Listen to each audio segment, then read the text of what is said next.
2022, I read 124 books, which is by far the most I've ever read in a year. So amidst all of that quantity, there was a lot of great quality this year. 41 five-star reads. So that's what this video is all about. I'm going to share with you all of the five-star reads that I read in 2022. Now, if I were to give you reviews for all 41 of these books, even if they were short reviews, this would be a really long video. So I'm going to give you either a super short snapshot review, 30 seconds or so, or just a quick synopsis. So just a sentence or two with each book. However, if you do want to see my full thoughts on any of these books, number one, check out my Goodreads profile. You can search for the book there. Additionally, when you get to the Goodreads profile, you'll see when I finish the book. Then you can go to my monthly wrap-up. A lot of times I talk more on the monthly wrap-up than what I do in the Goodreads review. So between those two platforms, you'll be able to get my full thoughts for the most part on any of these books. And if there are any of these books that I gave dedicated reviews to, I'll just go ahead and link those in the cards up above. So if you want to check those out, you can do so. So I've grouped all of these by genre and mostly chronological in the order that I read them through the year. However, on some of these genres, if there are multiple entries by certain authors, I'll talk about all of those together. So I'm going to start with nonfiction. I have 4 selections that I gave 5 stars to this year. The first was Dead Wake by Erik Larson, which was actually my nonfiction book of the year, if you happen to see my Red Fury book reviews. Erik Larson is a fantastic author of history, and his novels, they're not novels, but they read like novels. And they read as good as any suspenseful thriller that you will read. So this was a great one, as have been everything else that I've read by Larson. The second 5-star read in the nonfiction category is Longitude, the story of the lone genius who solved longitude. And this had to do with a lot of horology, and I'm a watch collector, so I really enjoyed this one. Pretty quick read, but also read a lot like the Larson. Pretty riveting stuff for such an interesting topic. The third one, as a musician, I really enjoyed A Soprano on Her Head by Eloise Ristad. This was a book that has more than just musical connotations and applications, but ways to think about your life. And I really enjoyed this one, which was about a piano teacher and just all the ways that she helped her students break through the slumps that they have or the blocks that they have as they're improving their craft. A must read for any kind of artist, in my opinion. And the fourth one in the nonfiction category was this great novel. Again, I keep saying novel. It's nonfiction, but it read like a novel, by Mr. Gaines, and this is Evening in the Palace of Reason. Bach meets Frederick the Great in the Age of Enlightenment. Bach, the father of Western music, as a musician, of course, a big fan of him, but Frederick the Great has always been this enigmatic figure in history. He's this man who was this big political and military leader, but also was a flautist and an amateur composer, and this was a really interesting read. Went down really quick, kind of a journalistic prose, so it was easily digestible. So that's my nonfiction. So I had one work of literary fiction that I gave 5 stars to this year, and that is 100 Years of Solitude by Gabriel Garcia Marquez. And this was a kind of a dense read, but a very good one. There was a critic that said that this book is the most important book since the book of Genesis. I won't go that far, but I did enjoy it, and I will reread this one at some point soon. In the realm of magical realism, I had one book which was a 5-star read, and that was 1Q84 by Haruki Murakami. This is a bit of a chunker. It took me quite some time to read through this one. I would not start here if I've not read Murakami, but what it is about, it's a riff on Orwell's 1984 with Murakami's great brand of magical realism, which I call magical surrealism, and this has become my favorite work by Murakami. Up next is crime fiction, and there are 2 works that got 5 stars for me in the area of crime fiction. The first was The Dark Hours by Michael Connelly. This was a new release in 2022. And what made this 5 stars for me is there were some deeper themes that had some real world tie-ins. You do not have to read all the Connelly novels in order, so you could jump into this one, but I really enjoyed The Dark Hours. The other 5-star read in crime fiction was this book by Dennis Lehane, Moonlight Mile. Now, I will admit this is a kind of a slight book. It's a shorter book, but it's the final book in the Kenzie and Gennaro mysteries, and I thought it wrapped up the series really, really well. As Durfee would say, I'll edit that out. All right, up next, three classics that I loved. The first two by my favorite author that's considered a writer of classics, and that's John Steinbeck. The first is The Winter of Our Discontent.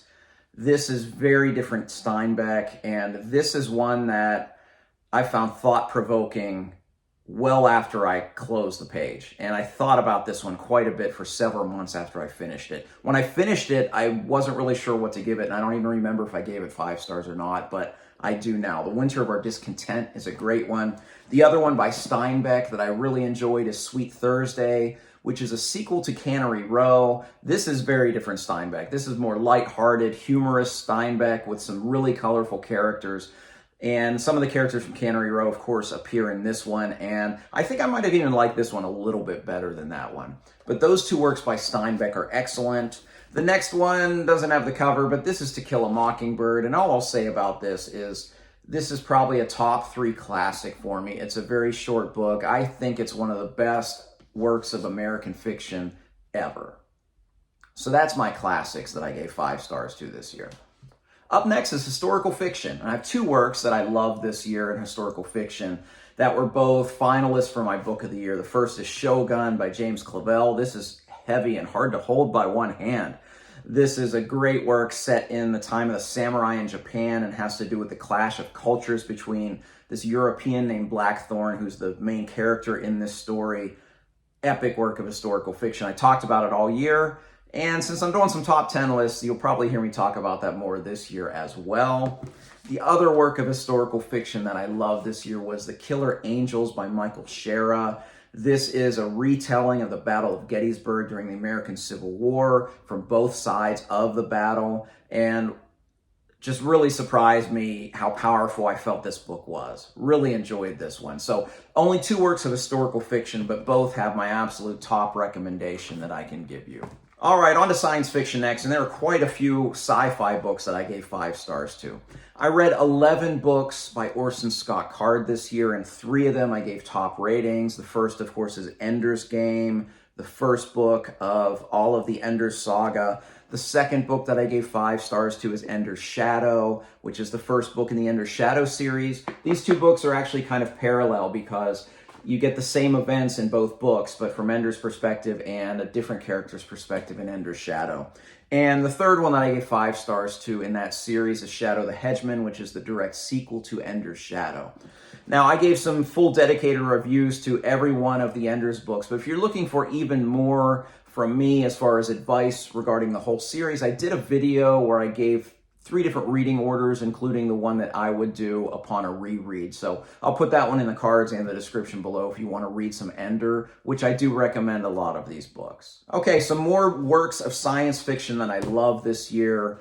Kindred by Octavia Butler. I actually don't think of this as a science fiction tale, even though it has to do with the main character bouncing back and forth in time. It's hard to classify because in many ways it's a work of historical fiction because the main character is thrust back into the antebellum South.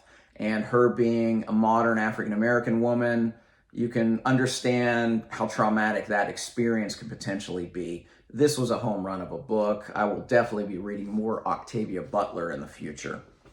Another one that I loved this year, one that was a finalist for my book of the year, was Replay by Ken Grimwood. This is a great story about a man who dies and wakes up and he's 18 again to replay his life. And it goes again and again and again. It doesn't sound great when I explain it that way, but this is fantastic, especially thematically, how he continues to age as he goes through each one of these time loops. Absolutely must read in the science fiction genre. Next one that I'm going to talk about in science fiction genre is the first book in this omnibus, which is The Forever War by Joe Haldeman, which is an allegory for the Vietnam War, or as Haldeman himself says, any war can be a stand-in for this. I'm currently reading the 3rd book in this omnibus, Forever Peace, but The Forever War is fantastic, probably a top 10 work of science fiction for me. And the final book in the science fiction genre that I'm going to talk about is Slaughterhouse-Five. This is a strange one, choppy writing, bouncing back and forth in time, but man, if I don't just keep thinking about this one. And it's loosely based on the Battle of Dresden, or rather the bombing of Dresden by the Allies during World War II, but has to do with a character bouncing around in time. It's very different from anything that you'll read. If you haven't read Vonnegut, just be prepared for a very different kind of book. And I really enjoyed Slaughterhouse-Five. So that was all of my science fiction that got top ratings this year. All right, and on to the fantasy genre. I had to make a set change. This is all the fantasy that received 5 stars for me. And a couple authors dominated this, so this actually won't take quite as long as it looks here. But first, there is one digital book that I don't have a physical copy that I gave a top rating to. And that was A Prelude to Ashes by Thiago Abdallah, which is a novella, which is a prequel to A Touch of Light, and that series. I gave that one 5 stars. It was really fantastic. On to the physical ones here now. And we're going to start with some Joe Abercrombie. I read quite a bit of Abercrombie this year. The first one that I read this year, The first one I read this year that I gave a top rating to is Sharp Ends, the short story collection. A lot of people didn't give this a top rating because it's not a novel, but if you enjoy short stories set in the first law world, this one works really well for you. The next one I gave a top rating to is Half the World, which is the second book of the Shattered Sea trilogy, which is kind of Abercrombie's Forgotten trilogy, but I really enjoyed this middle installment of that.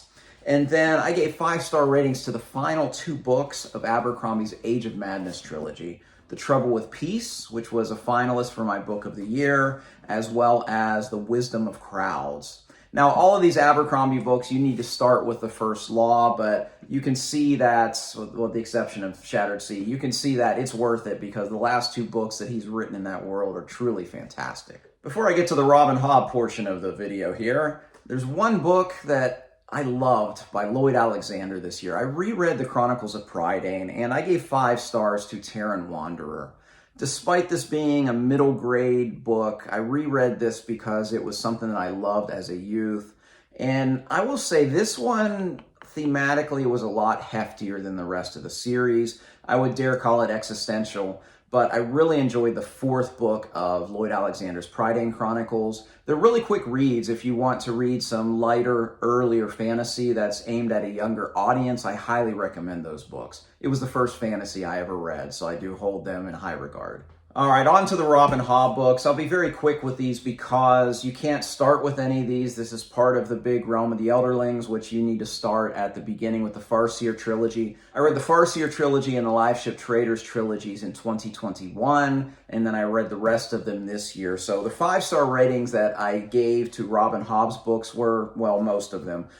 The Willful Princess and the Piebald Prince, which is a novella that is, well, 2 novellas that is a prequel to the Tawny Man trilogy. And I gave the entire Tawny Man trilogy 5 stars each book. Fool's Errand is the first book. The Golden Fool is the second book. And Fool's Fate is the 3rd book. And this was also a finalist for Book of the Year. The next sub-series in the realm of the Elderlings is the Rain Wild Chronicles, and I gave top ratings to the final 2 books of that series, City of Dragons and Blood of Dragons. And the final series in the realm of the Elderlings is the Fitz and the Fool trilogy, of which I gave all 3 books a top rating. Fool's Assassin is the first book, Fool's Quest is the second book, and the final book, Assassin's Fate, which was my book of the year in 2022. Up next, 2 works by a highly influential classic fantasy author, and that's Ursula K. Le Guin. I read all of the books of Earthsea this year, and the 2 that I gave top rating to were the 4th book, Tehanu, and the 5th book, Tales of Earthsea, which was actually a collection of short stories. But I enjoyed all 6 of them. This is hefty, but they are kind of quick reads. They're not very long. It's not a children's series, despite some people advertising it that way. It's a lot denser prose than that, but I really enjoyed Earthsea. And another one, more modern work that I gave 5 stars to is the first book of the Poppy War trilogy by R.F. Kuang, simply called The Poppy War. I really liked this first book. I didn't like the later 2 installments quite as much. They didn't get a top rating, but I thought this first book was excellent. All right, the next 5-star rating this year is a book by Chris Wooding called The Ember Blade. This feels like a throwback fantasy. It's a modern fantasy work, but you can almost see him just tipping his hat to Tolkien and a lot of the greats in an homage, not in imitation or any formulaic plotting or anything like that, but there's little story beats in there that made me just reminisce about all of the great classic fantasy that I read. And apparently there's a second book of this coming out this year, so I'm very much looking forward to reading that.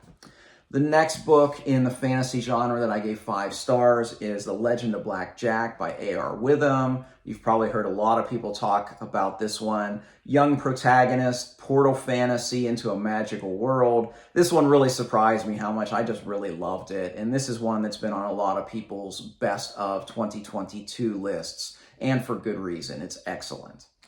And my last 2 5-star reads in the fantasy genre. The first is from this collection by Brandon Sanderson. The collection's Arcanum Unbounded.